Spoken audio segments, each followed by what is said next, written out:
Entonces, vamos a ver, revisar estos. Bueno, ahí creo que se entienden, ¿verdad? Quedaron un poquillo pixeleados, pero creo que se entiende la letra.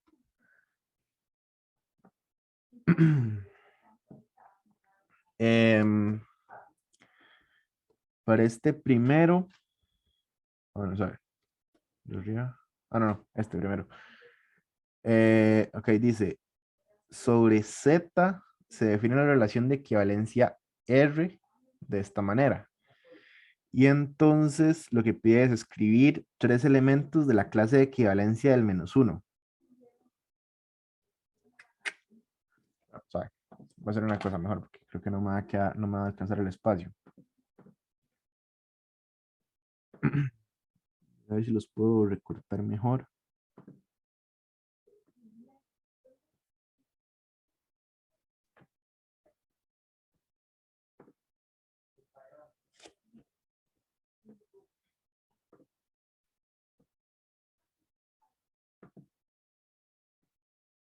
Ok.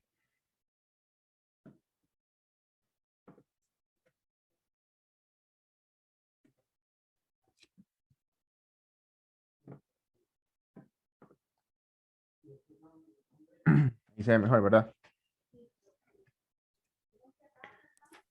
Sí, ahora se ve mejor. Ok, entonces, eh, bueno, decíamos que sobre Z se define la relación de equivalencia R. Entonces ya sabemos que R es de equivalencia. Como sabemos que es de equivalencia, sabemos que va a tener clases de equivalencia. Y nos pregunta por la clase de equivalencia del menos uno. Entonces, ¿alguno se acuerda qué es la clase de equivalencia?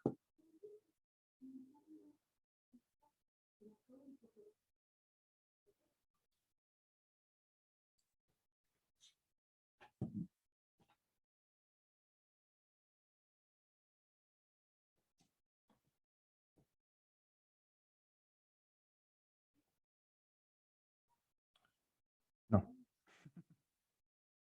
Si no saben, mal me dicen de una vez, no sé. Ok. Sí, Ah, más o menos, pero no sé cómo definirlo. ok, ok, ok. Ok, ahí dice Antonio que los pares ordenados que se relacionan con menos uno. Pues sí, por ahí va la idea, digamos.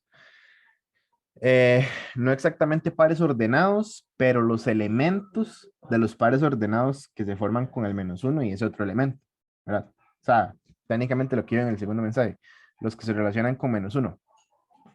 Entonces, yo sé que tengo la relación A con B, ¿verdad? Entonces, la clase de equivalencia en este caso del menos uno es igual al conjunto formado por los B que pertenecen al conjunto de llegada, en este caso sería el Z, ¿verdad? Que es para ambos, de forma que A se relaciona con B. Entonces, los que buscamos son los elementos B que hagan relación con el A. Pero recordemos que en este caso el A es menos uno. Entonces, eso es lo que buscamos. Lo que tenemos que revisar entonces es, en la relación que nos dan, quiénes se relacionan con menos uno. En este caso, vean que nos están dando una igualdad.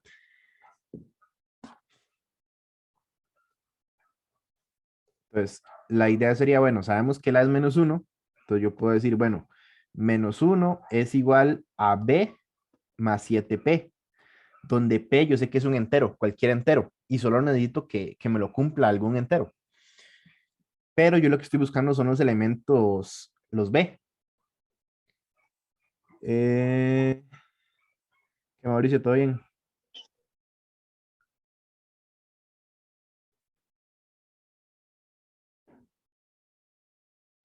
Hola, hola, sí, todo bien. Ahí, para ponerte en contexto, estamos trabajando en un par de ejercicios del examen. Eh, Estamos viendo este, que hablamos de una relación definida sobre Z, y lo que buscamos son tres elementos de la clase de equivalencia del menos uno. Entonces, bueno, les decía, ¿verdad? El menos uno lo trabajamos como si fuera la A. Aquí lo que hicimos fue cambiar la ecuación. En esta ecuación que nos dan para la relación, la colocamos aquí cambiando el A. Y lo que les iba a decir es que como estamos buscando los elementos B, de esto es una ecuación, entonces podemos despejar el B, que es lo que nos interesa buscar. Entonces, si yo despejo el B, eh, esto me quedaría como B igual a menos 1 menos 7P, ¿verdad? Ahí ya despejando el B. Entonces los valores tienen que tener esta forma. ¿Cómo encuentro esos valores? Vean que lo que me está diciendo es que tiene que existir un P nada más. Entonces yo puedo darme cualquier valor de P que sea entero y poder encontrar un valor. Por ejemplo, si yo digo que P es igual a 0, entonces si P es igual a 0, B tiene que ser igual a menos 1 menos 7 por 0. Es decir, me va a dar menos 1.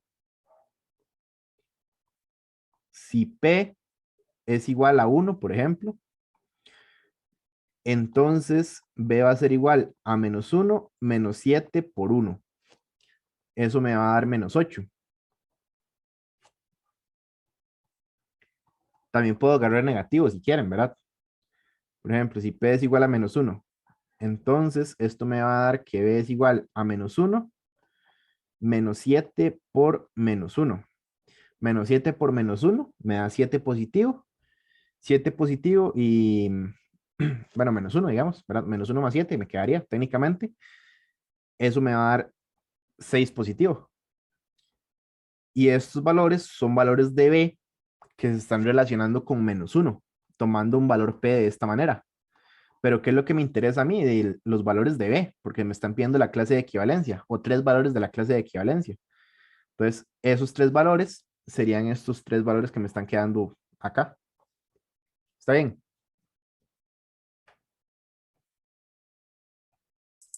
Sí. Ok, Antonio y Mauricio.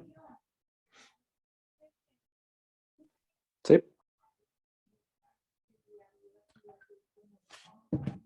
Ok, creo que Antonio me contestó por WhatsApp.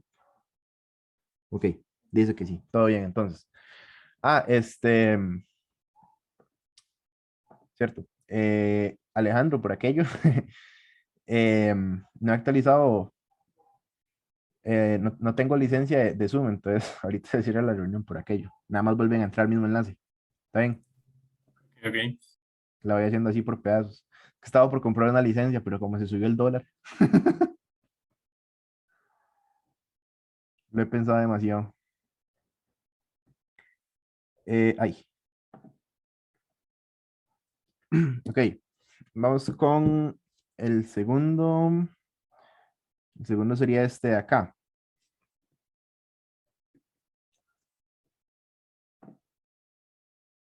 Ay, se me cortó.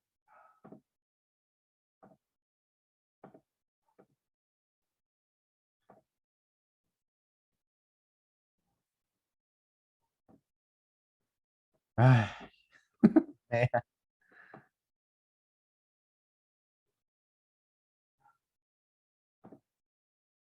listo.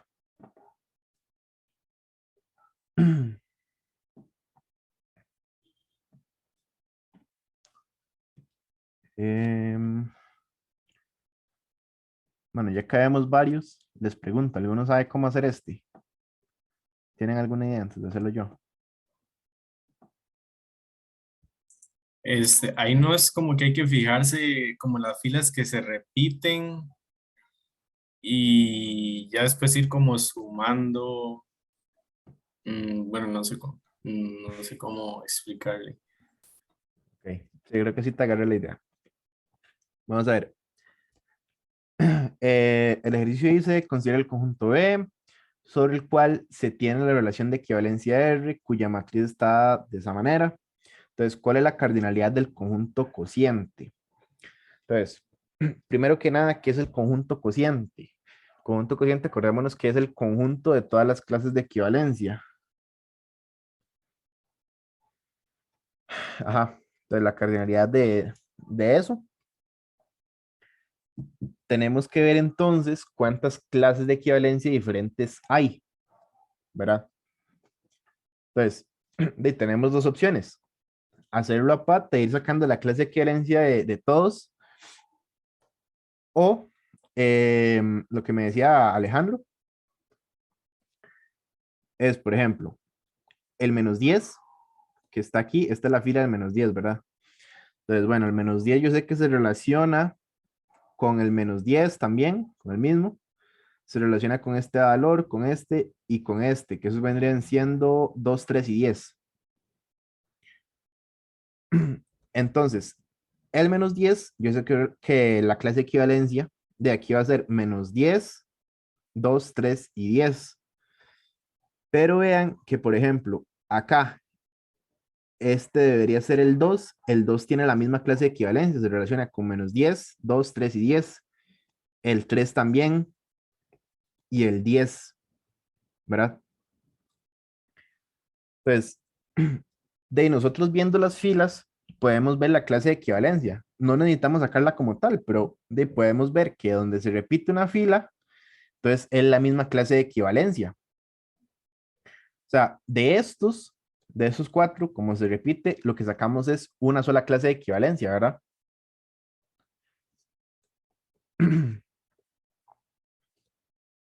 Entonces, ya aquí tenemos 1, ¿verdad?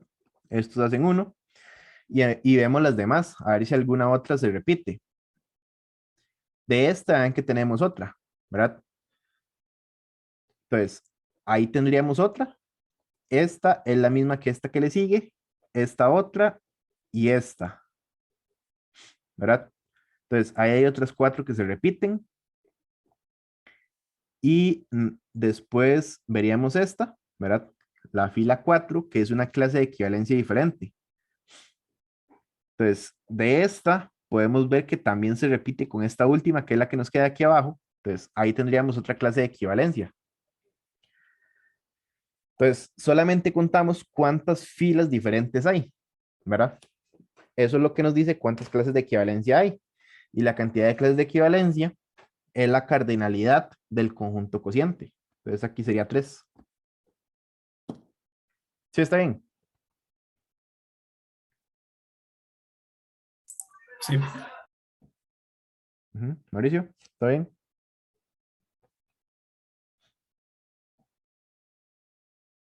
Sí, señor. Ok. Bueno, entonces con este básicamente era hacer eso. Em,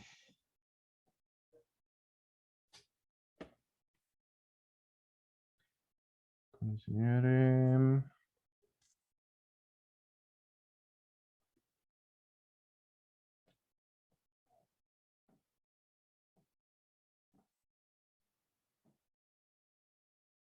ok, vamos a ver este otro.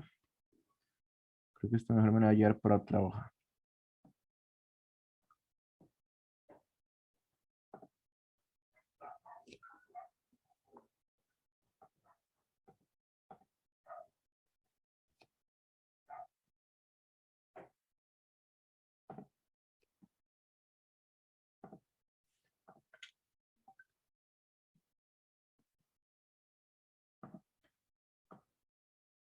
Ok, vamos con este.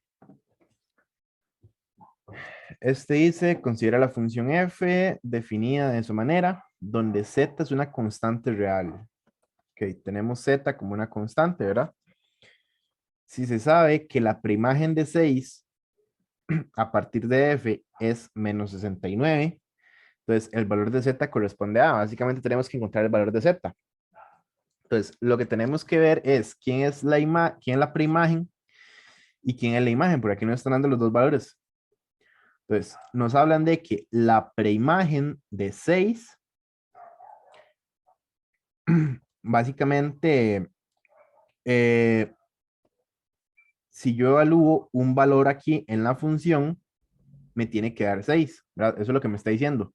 La preimagen de 6. La preimagen, recordemos que son las X. Entonces, eso es lo que me están, digamos que, preguntando aquí técnicamente, ¿verdad? Preimagen de 6. Pero de aquí me dan el valor, ¿verdad? Me dicen que la preimagen de 6 es -69. Entonces, esto es lo que tenemos. De esto lo que montamos es un par ordenado -69,6, ¿verdad? donde este es el X y este es el Y. O bien el f de X. Pues esos valores nosotros los cambiamos en la función y nos va a quedar una ecuación donde la variable z, que es la que necesitamos encontrar. Entonces, bueno, f de X dijimos que es 6. Entonces, el f de X lo cambiamos por 6. 6 es igual a 3z menos X, pero X dijimos que es menos 69. Vean que tenemos menos 69. Entonces, voy a ponerle aquí de una vez positivo. Queda más 69, ¿verdad? Por el doble negativo. Y esto dividido entre 9. Entonces, resolvemos esta ecuación. El 9 pasa a multiplicar el 6. Eso nos estaría dando 54. 54 es igual a 3z más 69. El 69 lo podemos pasar a restar hacia acá. Entonces nos estaría quedando 54 menos 69. Entonces, eso lo que nos da es menos 15, ¿verdad?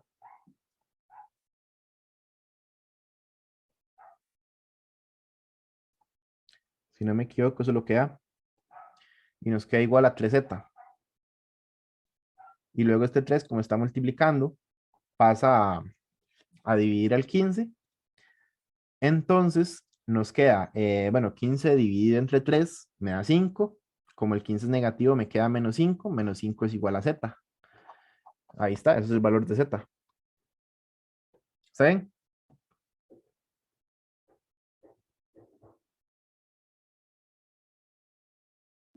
Sí, Ok.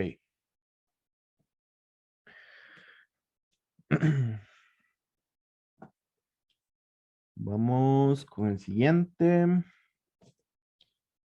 Sería este 24.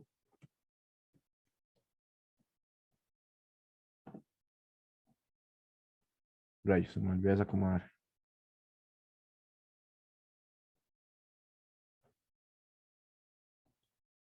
Ahí.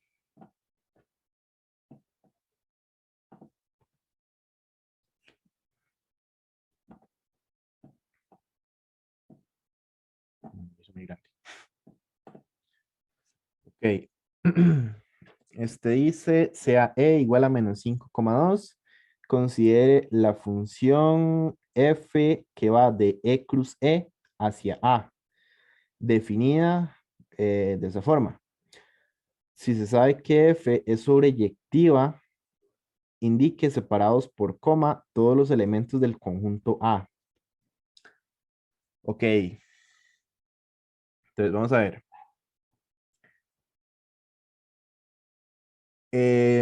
Primero que nada, veamos quién es el dominio, ¿verdad? Más claro. Dice que es E cruz E. Pero entonces ya como conjunto lo tenemos que ver como menos 5,5, menos 5,2, 2, menos 5 y 2,2, ¿verdad? Ese sería mi dominio. Esos son los elementos que se pueden formar, nada más. Entonces, a partir de este dominio yo estoy generando, bueno, estoy evaluándolo en una función y a partir de esa función yo genero el conjunto A, que es el que quiero ver quién es. Entonces, básicamente, yo agarro cada elemento y lo voy evaluando a ver cuánto me da. Menos 5 menos 5, de lo que me dice la función, ¿verdad? Es que agarre X y le reste Y. Entonces, menos 5 menos menos 5. Esto lo que me va a dar es 0. Es el primer elemento de A.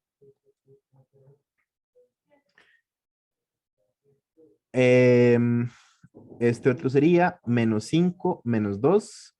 Eso me da menos 7. Luego, 2 menos menos 5. Eso me da 7 positivo. Y 2 menos 2, este también me da 0.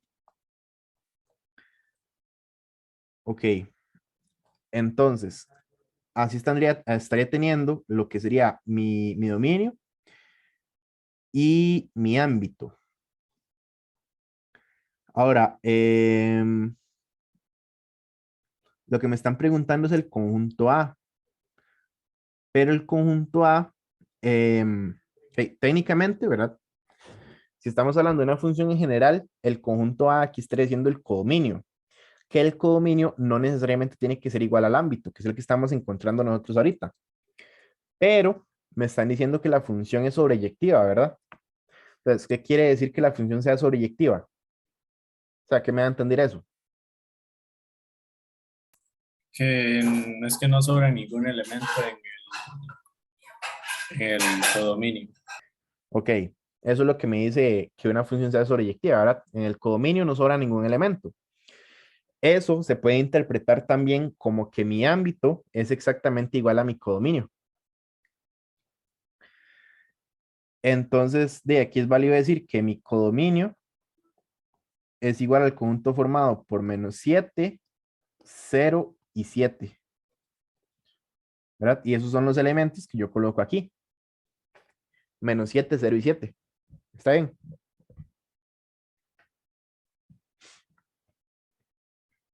Ujú. Ok, Antonio dice que sí. Alejandro y Mauricio, ¿todo bien? Sí. Sí, está bien. Sí, señor. Ok.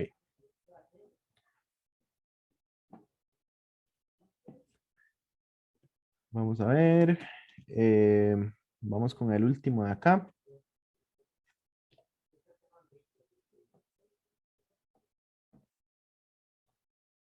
Se me sacó de nuevo.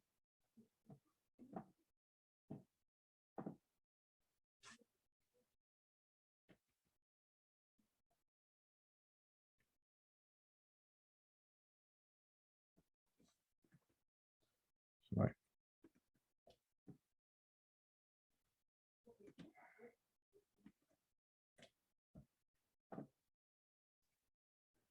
Listo.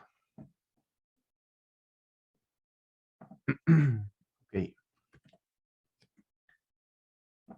Con esto, lo que me están dando es una composición de funciones. Me dan las dos funciones, h y f. Y lo que me preguntan es que, ¿cuáles son las preimágenes de menos 5? Pero eso a partir de la composición. Entonces, primero que nada, tengo que hacer la composición. La composición me dice que es f composición g de x. Para hacer la composición, entonces, en este mismo orden, yo agarro la función f. Bueno, le puse g de h. Agarro la función f y dentro de ella evalúo la que le sigue, que sería h. Y en h evalúo x. Entonces me quedaría esto así. Mi función f sería 4x al cuadrado, pero mi x para la función f viene siendo h de x. Entonces, 4 por h de x al cuadrado menos 9. Cambio la función h por la forma que ella tiene. Me quedaría 4 por x menos 4 al cuadrado menos 9. Resuelvo esto, ¿verdad? Ahí lo que resuelvo es, primero que nada, la fórmula notable. Me queda 4 por lo que me dé la fórmula notable. Entonces lo pongo en paréntesis. Esa fórmula me estaría quedando como x al cuadrado menos 8x más 16 menos 9. Multiplico el 4, me quedaría 4x al cuadrado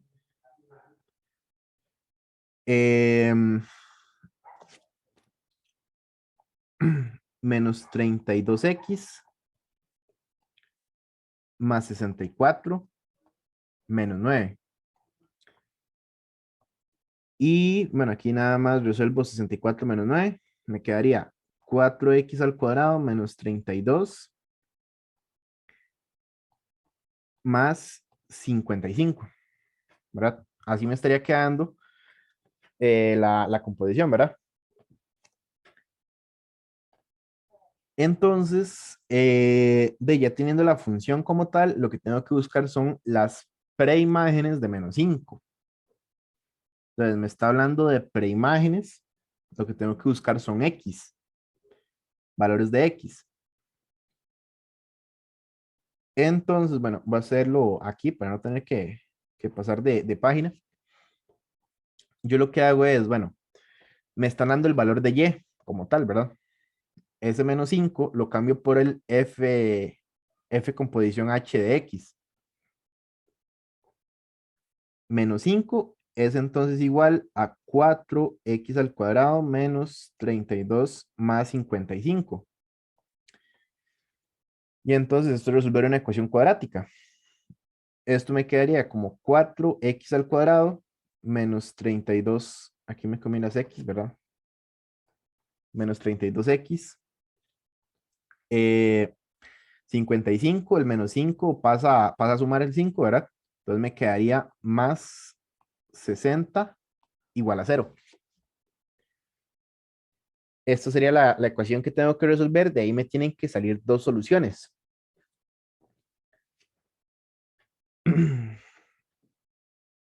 Entonces, vamos a ver. Em,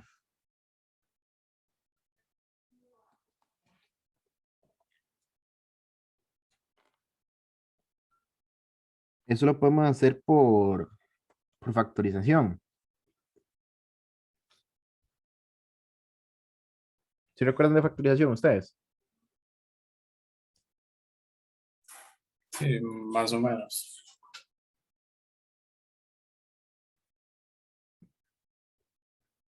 Bueno, Mauricio, me parece que sí.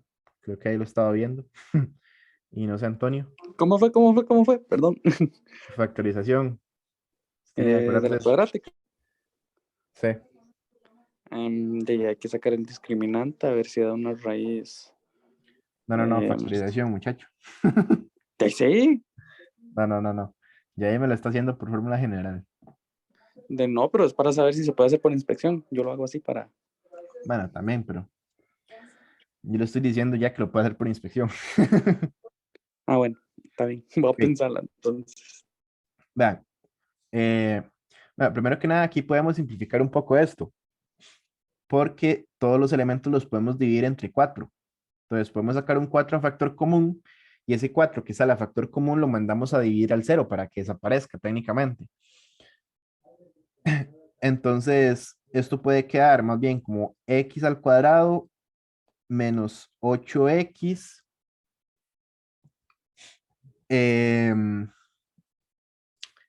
Ahí.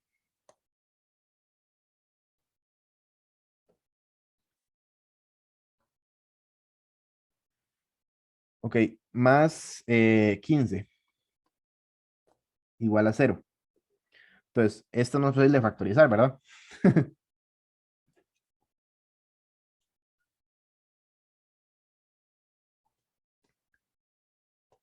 Ven que si la factorizamos, bueno, por lo menos el x nos queda como x por x para que me dé el x cuadrado.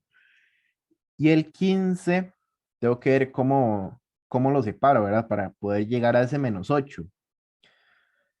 Eh, Aquí por lo menos, vean que si hago 3 por 5 me da el 15, ¿verdad? Si yo sumo 3 y 5 me da 8, pero ocupo que sea 8 negativo. Entonces, aquí lo que hay que hacer es hacer estos dos negativos, ¿verdad? -3 por -5 me da 15 positivo. Y si hago ahí la comprobación, de ahí ven que es menos 5x menos 3x, que me va a dar el -8x. Esa es la factorización, ¿verdad?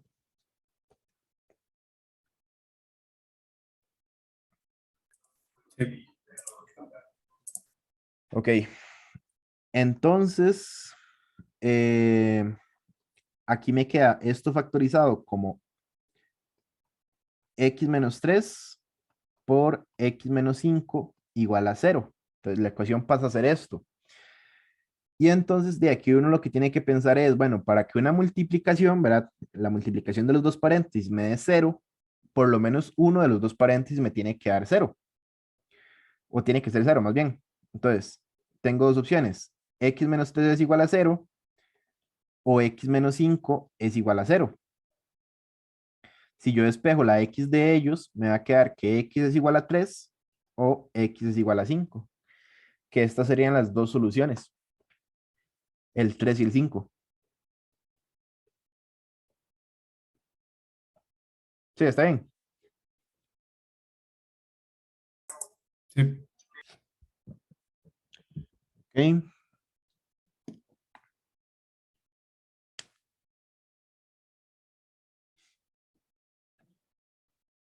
Bueno, ya con esas terminaríamos con las que me mandó Antonio. Antonio, ¿no sé si te queda alguna duda?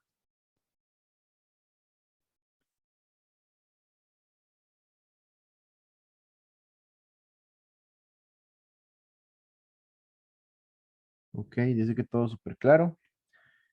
Em, Mauricio y Alejandro, todo claro igual. No quedan dudas. Por mi parte, Nope. todo claro. Ok. Bueno, quedan 2 minutos de reunión. Entonces, si quieren hacemos un corte. Damos 5 minutos para ir por agua porque ya me duele la garganta de hablar.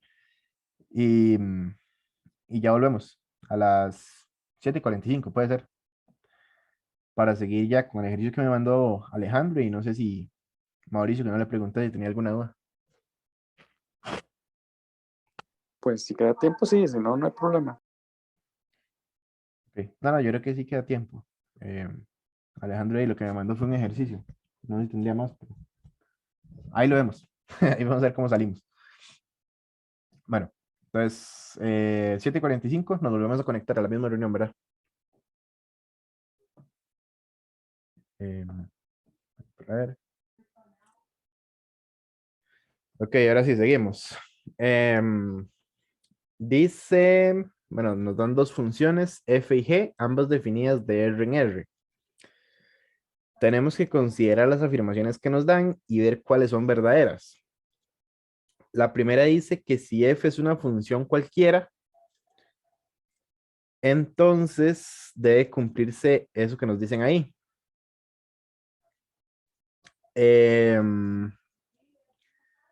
Bueno, vamos a ver. Eso va a ser falso.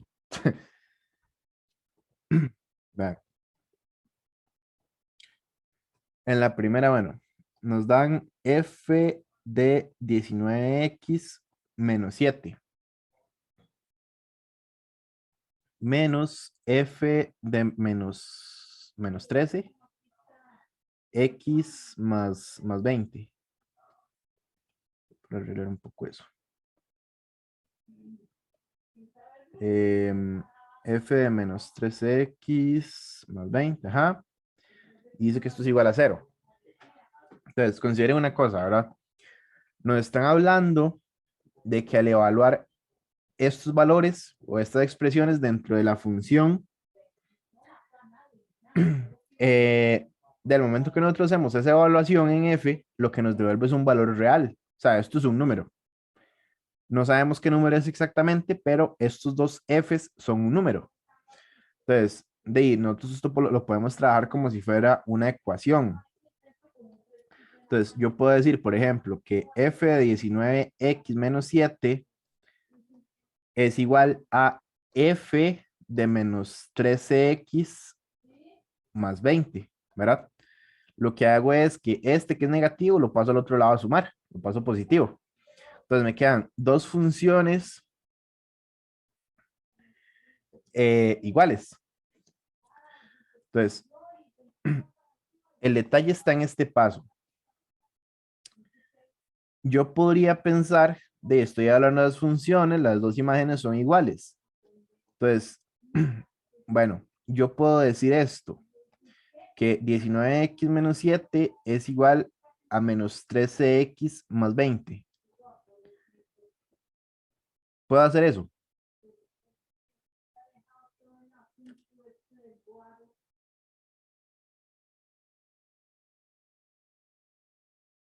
De ahí, la verdad no sé.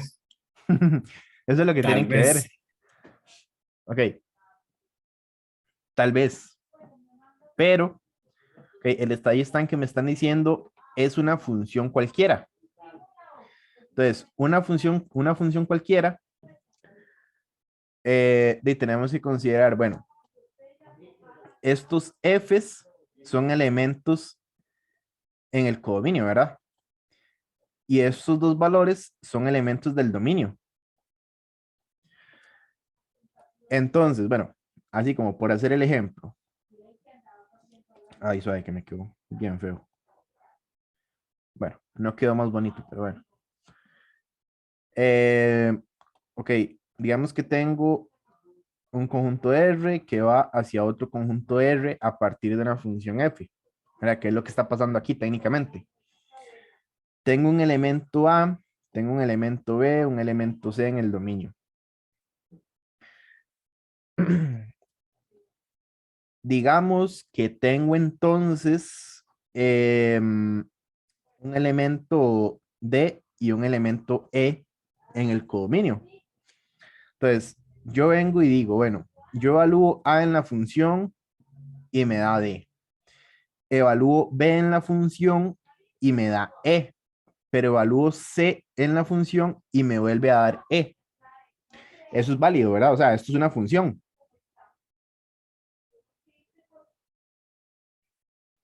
¿cierto? Sí. Ok, eso es una función cualquiera. Ahora, para que me pasara, por ejemplo, que yo tuviera un F y entonces que el C se relacionara con F, esto tendría que ser una función inyectiva, ¿verdad? Se están relacionando uno a uno.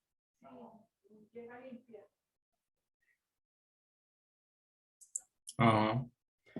Ok, entonces el detalle está con esto. Eh, yo aquí, ¿verdad? O sea, que ya no me deja devolverme. Yo aquí, si considero una función de esta manera, ¿verdad? Entonces, ¿qué va a pasar aquí? Eh, yo puedo tener que los dos f de tanto, que en este caso estarían representados por este e, ¿verdad? Son elementos del codominio. Entonces están representados por este e, son el mismo, ¿verdad? Pero no necesariamente los elementos que estoy evaluando en la función, que son los que están en el dominio, tienen que ser iguales. Sí. Ajá. Entonces, este paso que yo hice aquí no necesariamente se cumple para una función cualquiera. Se cumple para cuando la función es inyectiva, nada más. Pero para cuando me dicen que es una función cualquiera, si yo no sé que la función es inyectiva, no lo puedo hacer. Entonces, yo no estoy seguro si la función es inyectiva o no. Por lo tanto, no puedo verificar que sea verdadero o no. ¿De acuerdo? Sí, ahí fue donde fallé, que no leí bien la pregunta, no leí eso, es una función cualquiera, ahí fue donde fallé. Ok, ese es el detalle. Si te hubieran dicho que la función es inyectiva, ahí sí, claro, directamente puedes hacer eso y ya despejar el X y ver si el X te daba eso, ¿verdad? Pero no sabes que es inyectiva, entonces no puedes hacer ese paso. Entonces, con certeza, no se sabe que sea verdadera la uno. O sea, podría pasar, pero no siempre pasa con una función cualquiera. Entonces, esta primera no es necesariamente verdadera. Eh, con respecto a la segunda. Ah, bueno, queda claro todo con esa primera. De mi parte, sí. Ok, Antonio.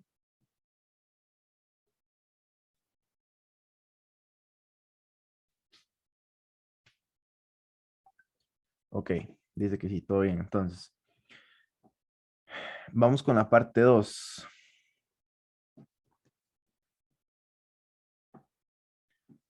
Entonces, para la 2, lo que nos dice es que tengo G de ese valor igual al otro. Entonces, G es una función no inyectiva.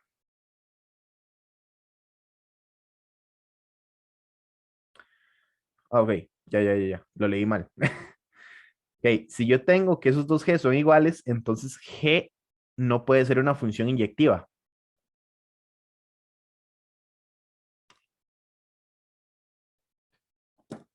Ok.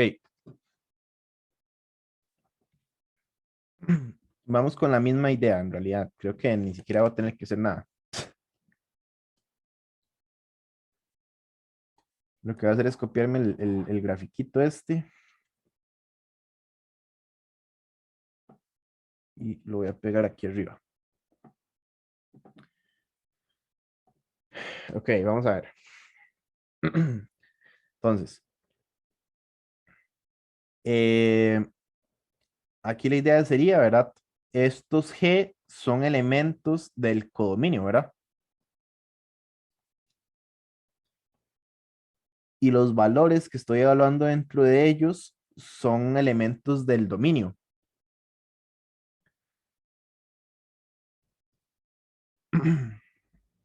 Em,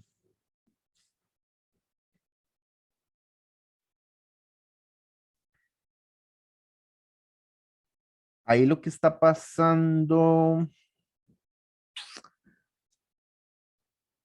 Ok, va como por la misma idea, ¿verdad? Al ser iguales, son este mismo valor, digamos. Pensémoslos como si fueran el mismo E. Pero, yo sé que los elementos en X, que son menos 19 sobre 7 y menos 13 sobre 20, son diferentes, ¿verdad?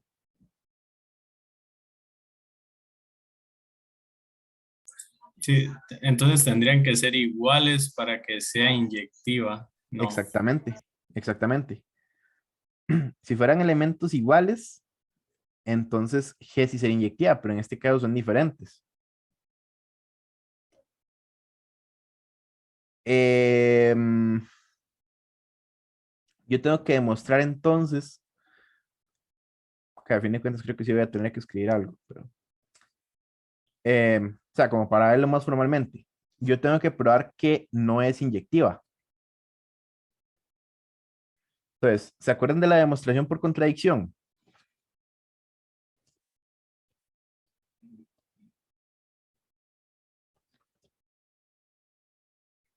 De ahí no mucho.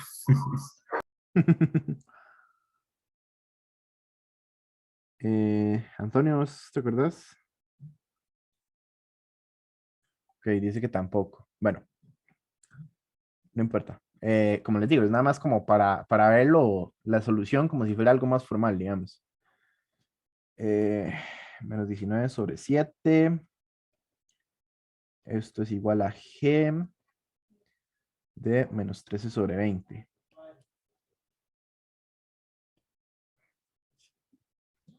Entonces, si yo tengo esto, esto implica que G no es inyectiva.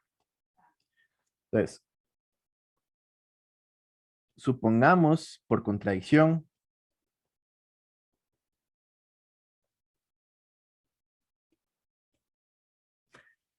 que G sí es inyectiva. Entonces, ajá, exactamente, Antonio. Me pone Antonio que es llegar a un absurdo.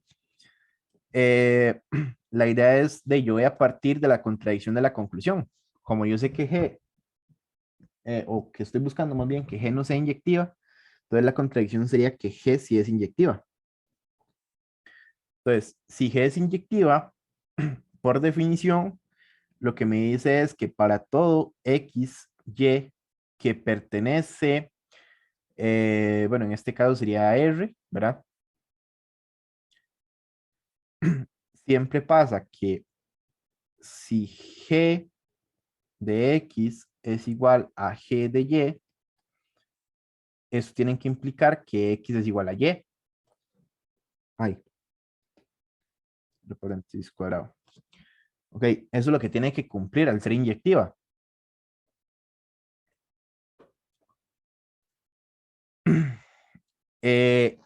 ¿Cuál es el problema?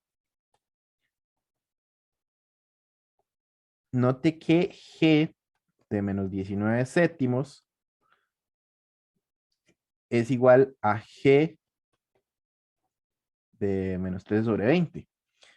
Esto tiene que implicar que menos 19 séptimos tiene que ser igual a menos 13 sobre 20.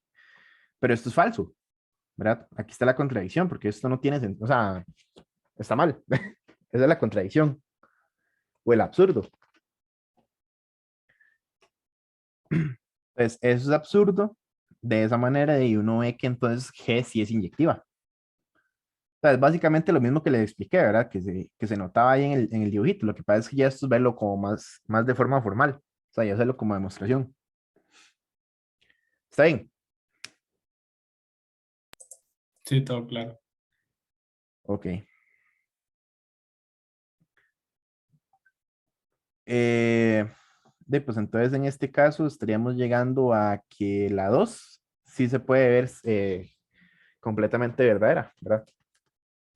Ahí sería la opción B.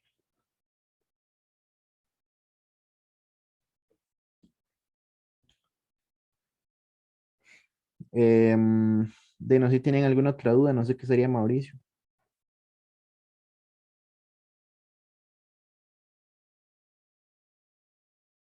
Mauricio mío que tiene preguntas, pero ahí se desapareció.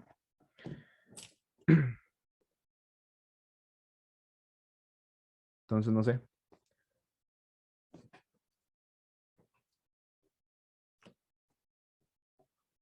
Voy a pausarlo mientras la grabación.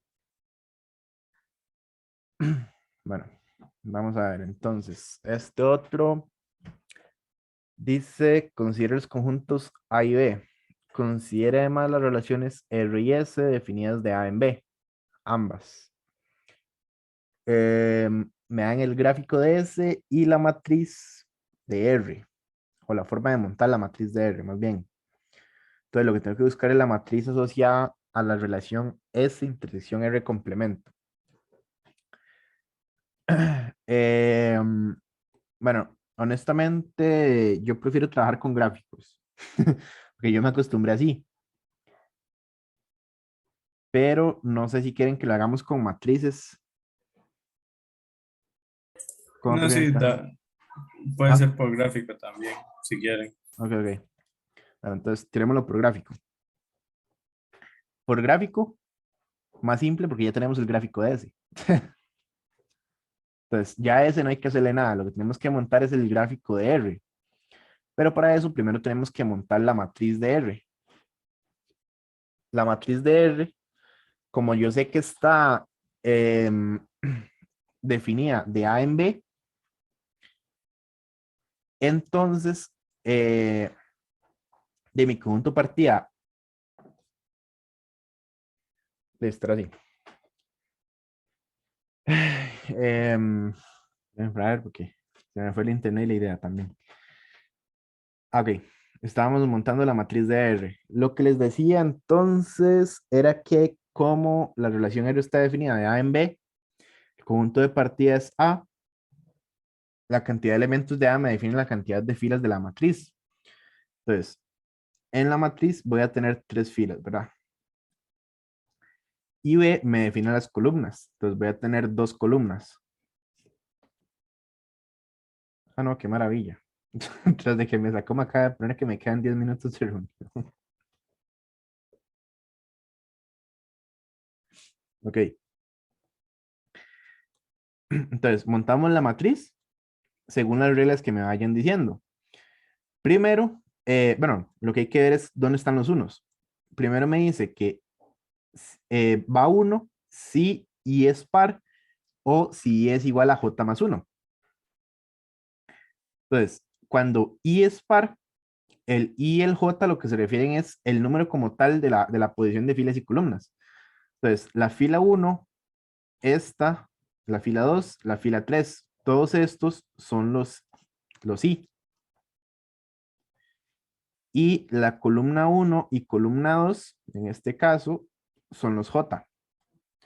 Entonces, dice que ponga 1 cuando I es par. La única parte donde I es par es aquí y aquí, ¿verdad?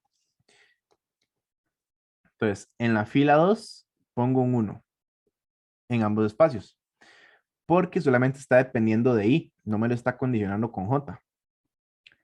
Pero en la otra sí tengo que ver, ¿verdad? La otra lo que me dice es que pongo 1 cuando I es igual a J más 1. Entonces, si yo tengo J igual a 1, ¿verdad? J igual a 1, entonces lo que estaría pasando es que I tiene que ser igual a 2, ¿verdad? Porque sería J más 1. Si J es 1, entonces 1 más 1 me da 2. Si J es igual a 2, entonces I tiene que ser igual a 3, ¿verdad? Y entonces esto lo que me da son las ubicaciones donde voy a poner un 1. Cuando J es 1, acá, y cuando I es 2, acá, entonces me estaría cayendo en este espacio, ya tengo 1. Entonces, ya listo esa parte. La otra es cuando J es 2, entonces en columna 2, y cuando I es 3, en la fila 3, entonces de eso me está cayendo en este espacio. Ahí tiene que ir un 1. Entonces, pongo un 1 aquí, ya terminé con las condiciones, entonces lo demás va con ceros. ¿Está bien? Sí. Ok, entonces esa es la matriz de R. Ahora, lo que tengo que ver es cuáles son los pares ordenados que van en el gráfico. Entonces, ya vimos, ¿verdad? Que estos son, el I y el J representan el número de fila y columna como tal, pero esa fila y columna también representan un valor, según lo que me está diciendo los conjuntos.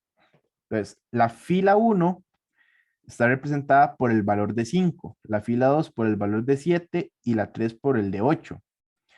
Y las columnas también. Las columnas son B y Z, ¿verdad?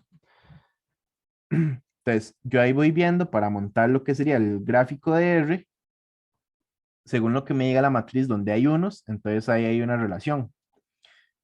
Entonces, aquí vemos, en este sería 7, B. Luego, este otro sería 7, Z. Y el último sería 8, Z. Ese sería el gráfico de R. Pero ocupo, bueno, ocupo el gráfico del complemento. Entonces, aquí tengo dos opciones, ¿verdad? Bueno, ya saqué el gráfico, ¿verdad? Pero puedo haber hecho primero la matriz de la inversa y a partir de esa otra matriz sacar el gráfico de una vez de la inversa no, del complemento, perdón, ¿verdad? Pude haber hecho otra matriz. O bien de sacar el gráfico de R y a partir del gráfico de R también sacar el complemento. En todo caso, bueno, si lo hubiera hecho con lo de la matriz del complemento, la matriz me hubiera quedado como 1, 1, 0, 0, 1, 0, ¿verdad? Porque es cambiar ceros y unos nada más. Y entonces, a partir de eso o a partir del gráfico, como les digo, como sea, de cualquiera de las dos formas, yo puedo encontrar el gráfico del complemento de R, que vendría siendo 5B, 5Z y 8B, ¿verdad? Que son los elementos que me hacen falta ahí. Ahí me quedaría el gráfico de la relación, sí, de la relación R complemento. Y ahora lo que tengo que hacer es la intersección con S. Para la intersección de ahí nada más tengo que ver cuáles elementos tienen en común. Por ejemplo, ay, suave, que esto queda muy oscuro. Aquí, el 5B está en ambos. El 5Z también y el 8B, o sea, son técnicamente el mismo, ¿verdad?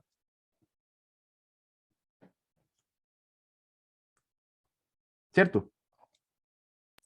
Sí. Entonces, bueno, en todo caso, si hubieran querido, hubieran podido hacer la integración que me va a dar el mismo conjunto y con el mismo, ya con el conjunto otra vez, ¿verdad? El gráfico, entonces tengo que pasarlo a matriz. Lo que pasa es que, como les digo, es exactamente el mismo conjunto, entonces la matriz va a ser esta misma. Esa sería la respuesta. Ujú. Ven Sí, que la cuestión la ven. ¿Ah? ahí donde me enredé fue en la parte esta de I es igual a J más uno. Fue eso que no lo hice bien. Pero sí, Ajá. el ejercicio en sí estaba facilillo, pero ahí me confundí un poco. Sí, sí, es que esa parte siempre enreda un poquillo.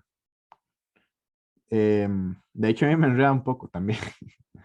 Tengo que pensarlo a veces, porque ah, hay relaciones que dan de esa forma que es más complicado ver. Pero sí, es básicamente hacer eso. Bien, entonces no sé si les queda alguna duda y si no, quedamos por acá.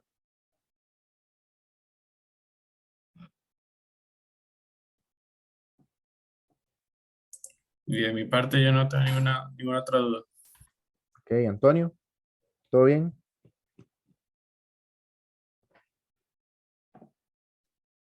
Ok. Entonces quedaremos por aquí. Voy a cortar la grabación nada más.